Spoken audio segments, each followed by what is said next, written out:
¿Alguna vez se ha detenido a pensar que la historia de Noé que le contaron podría estar incompleta? ¿Que existe un vacío de 300 años en la narrativa bíblica? Un período que fue convenientemente eliminado de los sermones, las clases dominicales y los libros infantiles. ¿Qué hizo Noé, el único hombre justo de su generación, el predicador de la justicia que caminó con Dios durante 3 siglos y medio después del diluvio? ¿Por qué el libro de Génesis, tan detallado en genealogías y cronologías, dedica solo un puñado de versículos a describir el resurgimiento de toda la maldad que Dios acababa de barrer de la faz de la tierra? ¿Qué realmente sucedió en esos 300 años? Y más importante, ¿cómo ese secreto antiguo, esa rebelión que floreció bajo los ojos del patriarca, moldeó el mundo en que vivimos hoy, desde su política, su economía, hasta su espiritualidad? Prepárese para una investigación teológica que reescribirá su comprensión sobre la historia humana. La Torre de Babel no fue un accidente, no fue una simple obra de ingeniería civil. Fue el punto culminante, el monumento físico de una conspiración que comenzó en la propia familia del patriarca. Usted está a punto de ver la única evidencia que conecta la semilla de la rebelión plantada por Cam y su hijo Canaán con el ascenso de un tirano llamado Nimrod. El primer Gibor, poderoso, postdiluviano, y la fundación de un sistema global de control y religión falsa que la Biblia llama, proféticamente, Babilonia.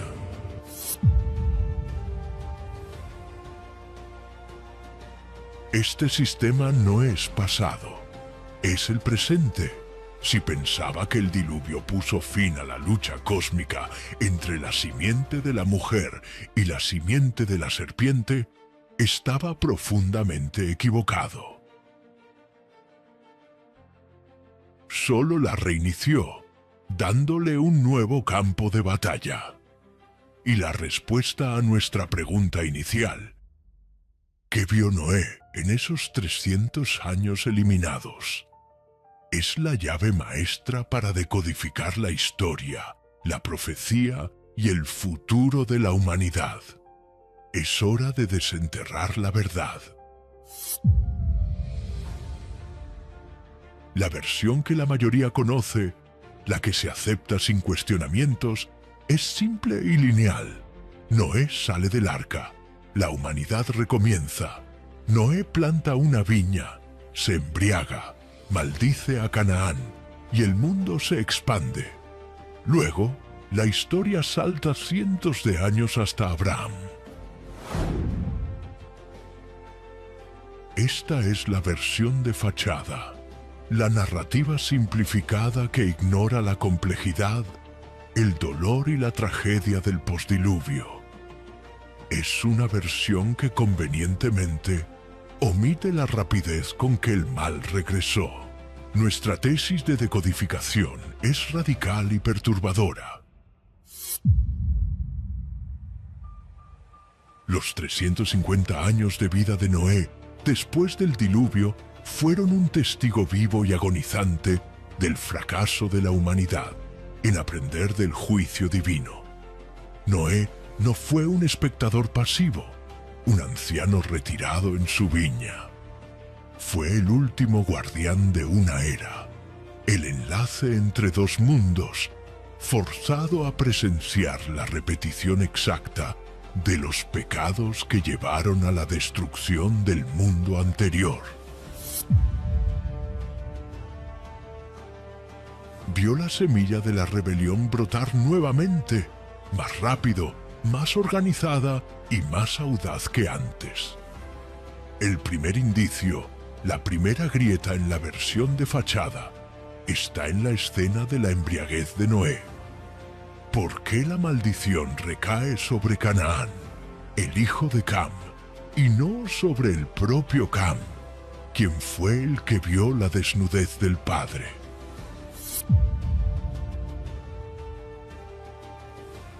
La evidencia, oculta en la gramática hebrea y en la tradición judía, sugiere que el acto de Cam fue mucho más que falta de respeto.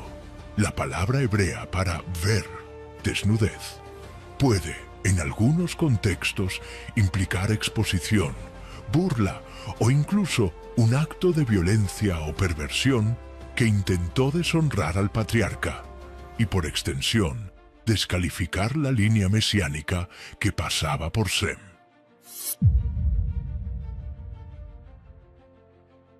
La maldición no es un acto de venganza paterna, es un acto profético de Noé, el profeta de Dios.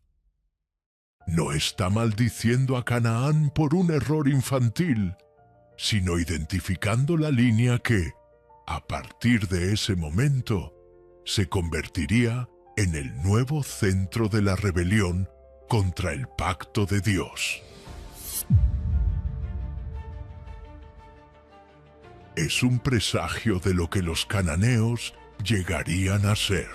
Si el acto de Cam no fue solo una mirada indiscreta, sino la reintroducción de un patrón de pecado prediluviano, tal vez la misma perversión que llevó a la corrupción de la carne y al nacimiento de los Nefilim.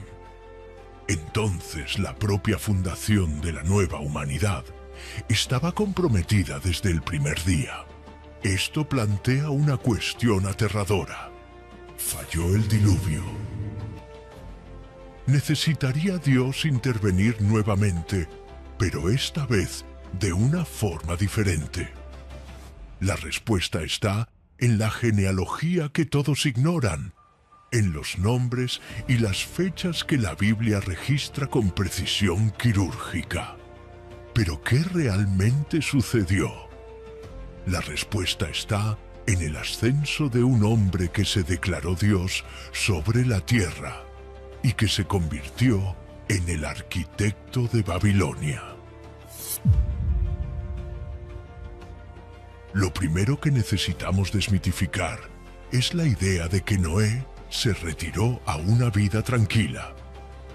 El texto bíblico, cuando se lee con la lente del detective teológico, revela una cronología de eventos que se desarrollaron con una velocidad alarmante, todos bajo los ojos de Noé. El pacto de Dios y la primera caída postdiluviana. La viña de Noé sale del arca y Dios establece el pacto del arco iris. Génesis 9, 8, 17. La promesa es solemne. Nunca más destruir la tierra con agua. La humanidad recibe el mandamiento de ser fecunda, multiplicarse y llenar la tierra. Pero, ¿qué hace la humanidad? Inmediatamente, Noé planta la viña. Este no es un acto inocente, ni un simple pasatiempo de jubilado. La viña y el vino, en la Biblia, son frecuentemente símbolos de juicio, de maldición y de descontrol. Isaías 5, 1, 8, 7. Noé, el predicador de la justicia, el hombre que caminó con Dios, cae en el mismo error que la generación anterior. La pérdida de control y el irrespeto al cuerpo y a la santidad. La escena subsiguiente, la desnudez y la embriaguez, es la primera caída postdiluviana.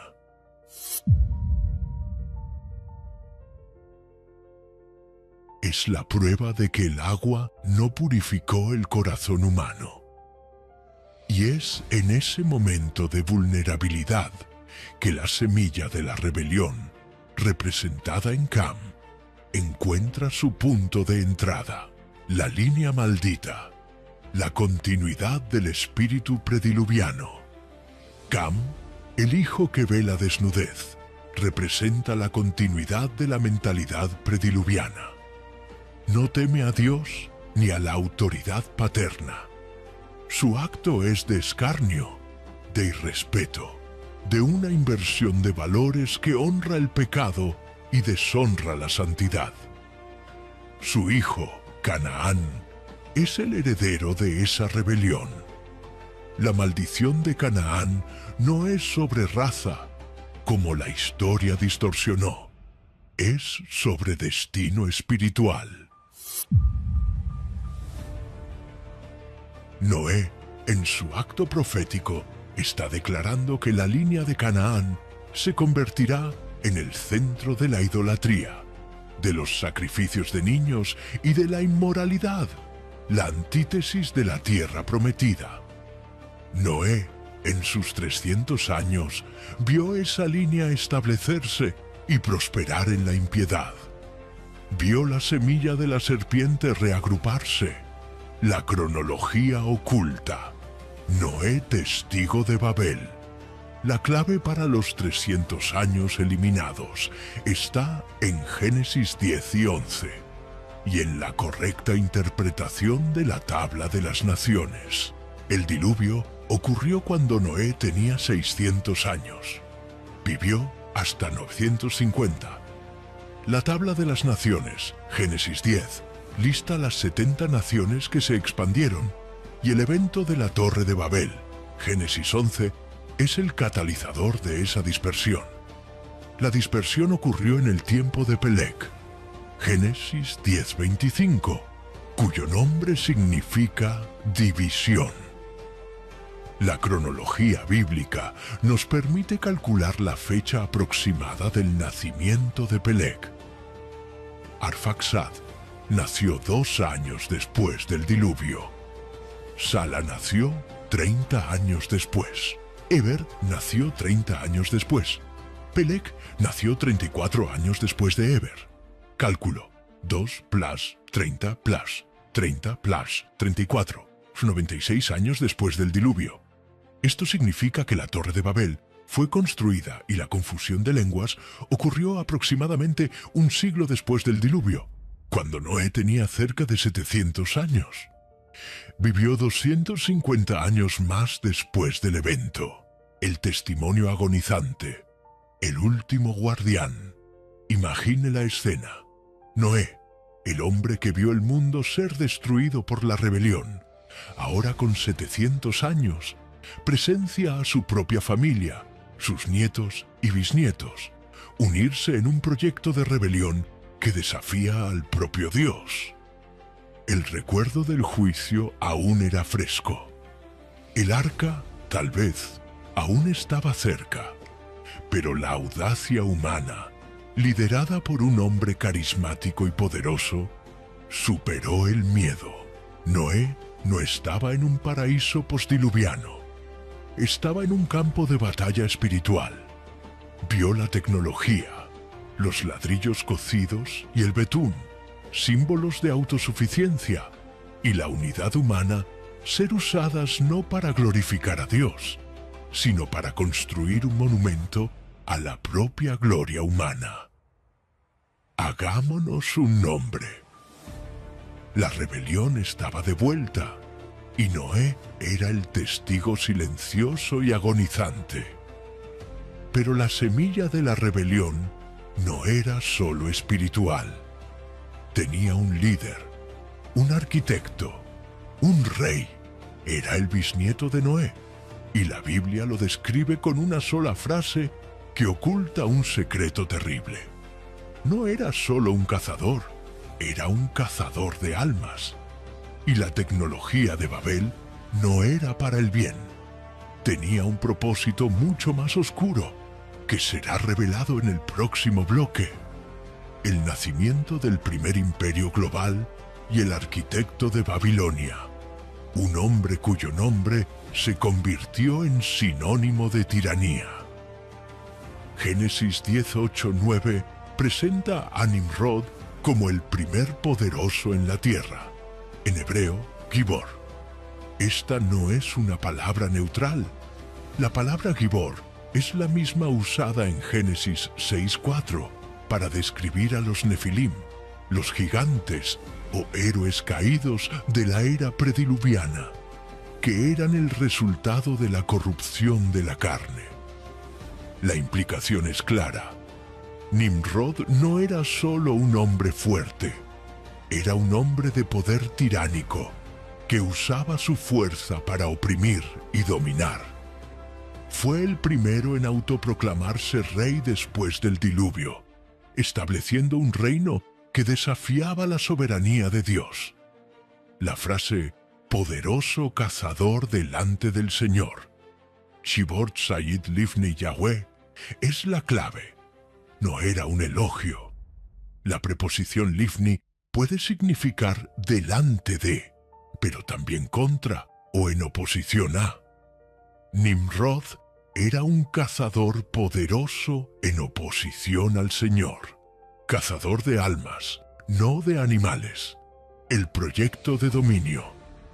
El término cazador, Sayid, puede interpretarse como cazador de animales, pero en el contexto de un líder que funda ciudades y reinos, Babel, Erech, Akkad, Calne, la interpretación más profunda es la de un cazador de hombres y de almas.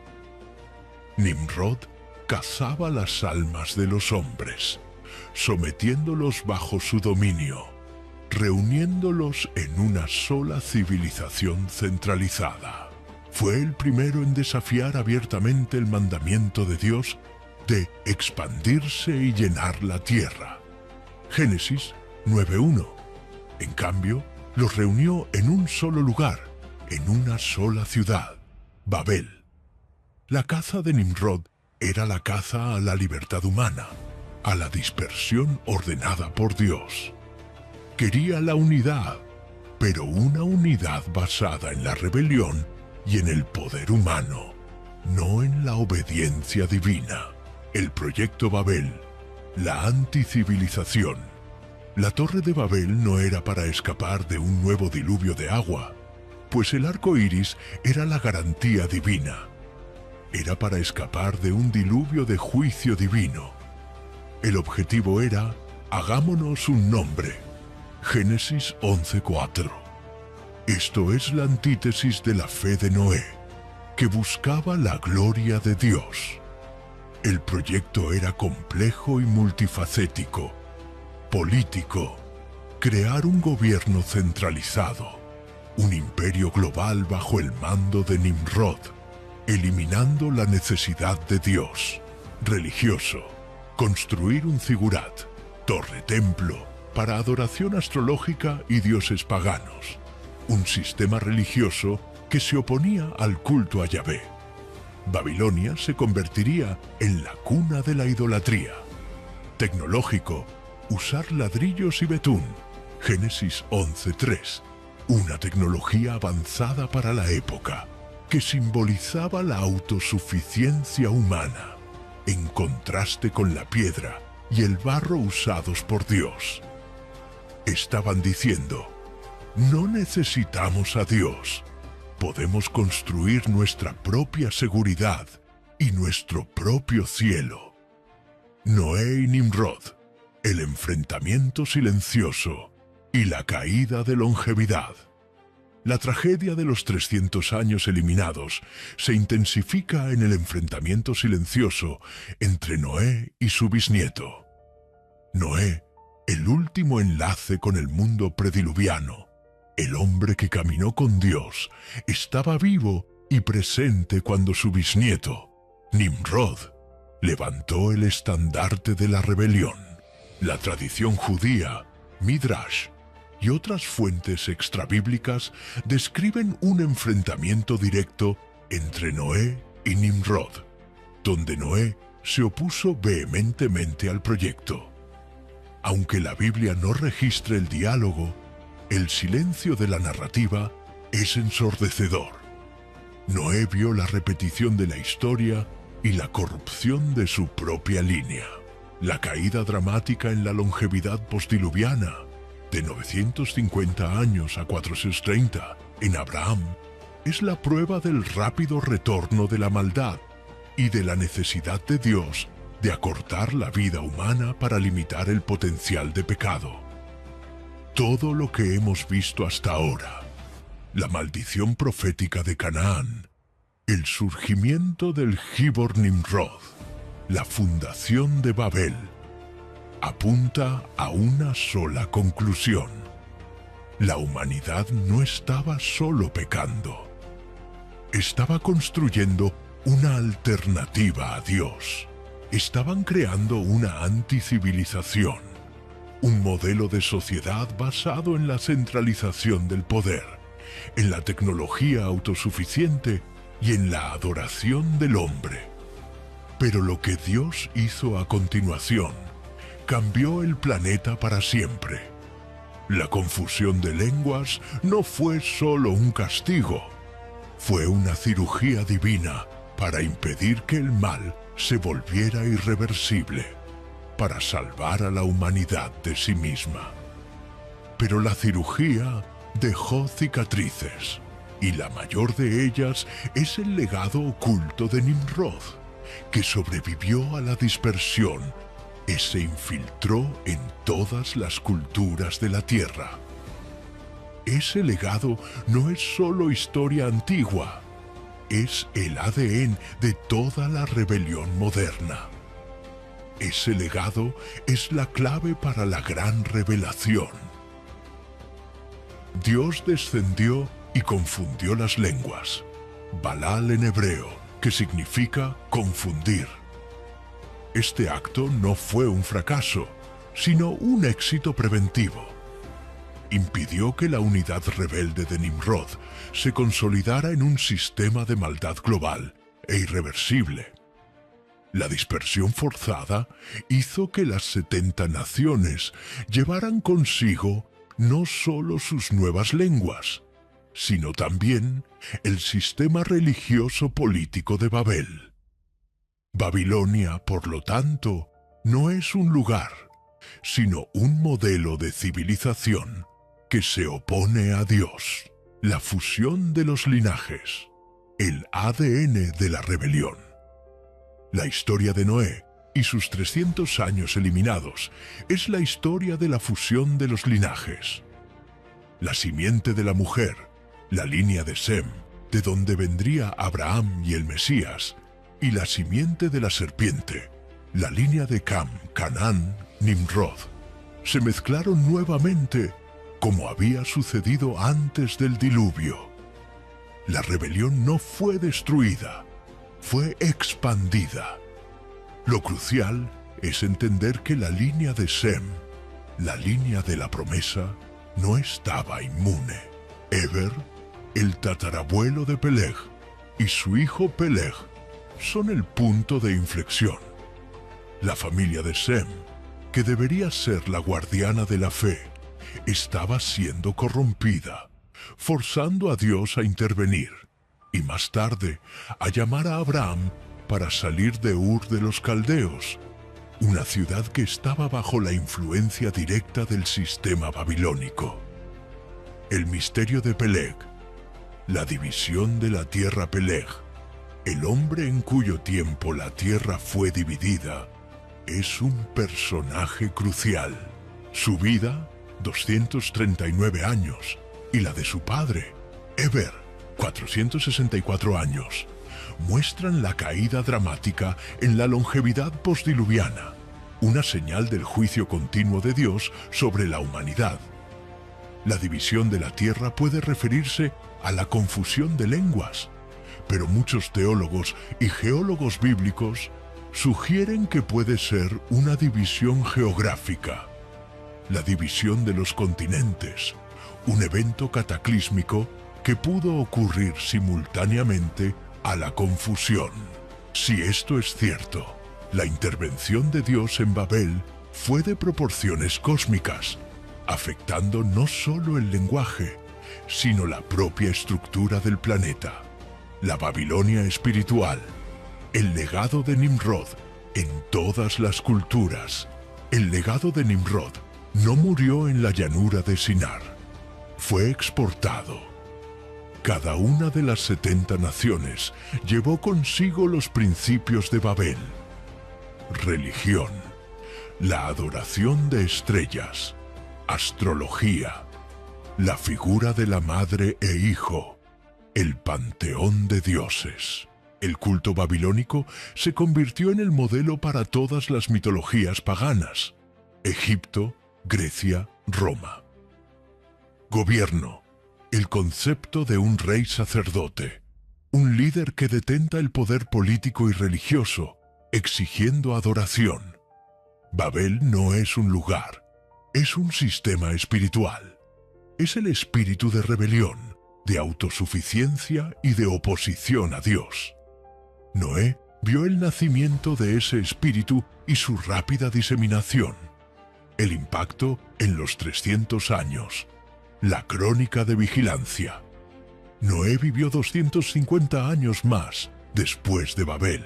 Vio el mundo llenarse nuevamente, pero esta vez un mundo fragmentado, dividido por lenguas y culturas, pero unido bajo el espíritu babilónico. Vio la simiente de Sem, la línea de la promesa, ser continuamente tentada y corrompida por la simiente de Cam. La vida de Noé después del diluvio es una crónica de desilusión y vigilancia, un testimonio de que el corazón humano no fue purificado por el agua.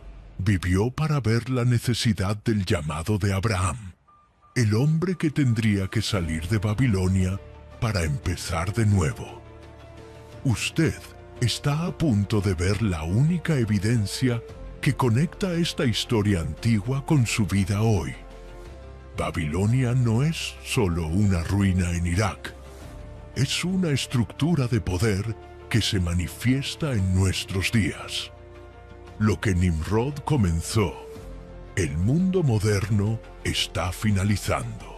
Quédese hasta el final, pues la gran revelación está a 1 minuto de distancia y le mostrará dónde se esconde el espíritu de Nimrod en la sociedad actual y cómo puede protegerse de él. ¿Cuál es la gran revelación?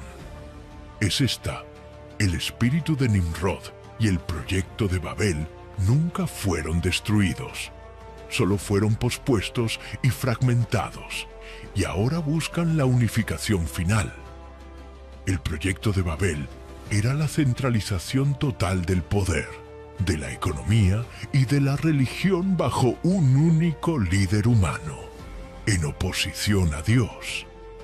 Y lo que vemos hoy, en el siglo XXI, es la tecnología finalmente permitiendo la conclusión del proyecto de Nimrod. Babilonia está siendo reconstruida, no con ladrillos y betún, sino con datos y algoritmos. Centralización política, la búsqueda incesante de una gobernanza global, donde la soberanía de las naciones se disuelve lentamente en favor de un sistema unificado. El sueño de Nimrod de un único gobierno mundial está más cerca que nunca. Centralización económica, la creación de un sistema financiero digital único, la moneda de Babel, donde cada transacción puede ser rastreada y controlada por una élite centralizada, eliminando la libertad individual y la capacidad de disidencia. Centralización tecnológica, el desarrollo de una inteligencia artificial que busca unificar todo el conocimiento y toda la comunicación, prometiendo una torre de Babel digital que nos hará como dioses en nuestro propio entendimiento, negando la necesidad de un creador. La Babilonia que Noé vio nacer es la misma Babilonia que el libro de Apocalipsis describe como el sistema del fin de los tiempos, el gran sistema de engaño, y poder que se opone a Dios. Noé, en sus 300 años eliminados, presenció el prototipo de lo que sería el último imperio global. Vio que la rebelión no se trata de la altura de un ladrillo, sino de la arrogancia del corazón humano, que se niega a expandirse, a someterse y a depender de Dios. Volvemos a nuestra pregunta. ¿Qué vio Noé en esos 300 años eliminados? Presenció la prueba irrefutable de que el diluvio no curó la enfermedad del pecado. Vio al hombre salir del arca, pisar tierra seca y en menos de un siglo recomenzar el mismo proyecto de rebelión que había destruido el mundo.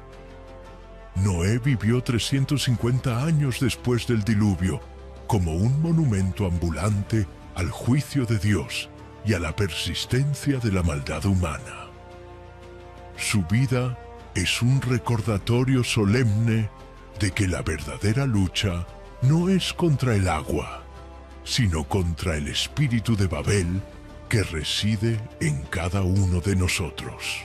La historia de los 300 años eliminados no es un vacío, es el eslabón perdido que conecta el jardín del Edén, el arca de Noé, la torre de Babel y los eventos finales de la historia humana. La lección de Noé es clara. La única forma de sobrevivir a Babilonia es salir de ella, tal como Dios llamó a Abraham a hacer. Si ahora ve el mundo de otra manera, si ha percibido que la historia de Noé es mucho más oscura y urgente de lo que le contaron, entonces ya ha comenzado a decodificar el espíritu de Babel en nuestros días. Deje su me gusta para que esta investigación alcance a más personas que necesitan despertar.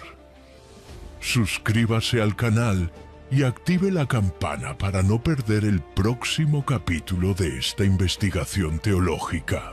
Y, por favor, comente abajo, ¿cuál fue la parte más impactante de esta revelación para usted? ¿Cree que el espíritu de Nimrod está vivo y activo hoy? Su reflexión es parte crucial de este viaje.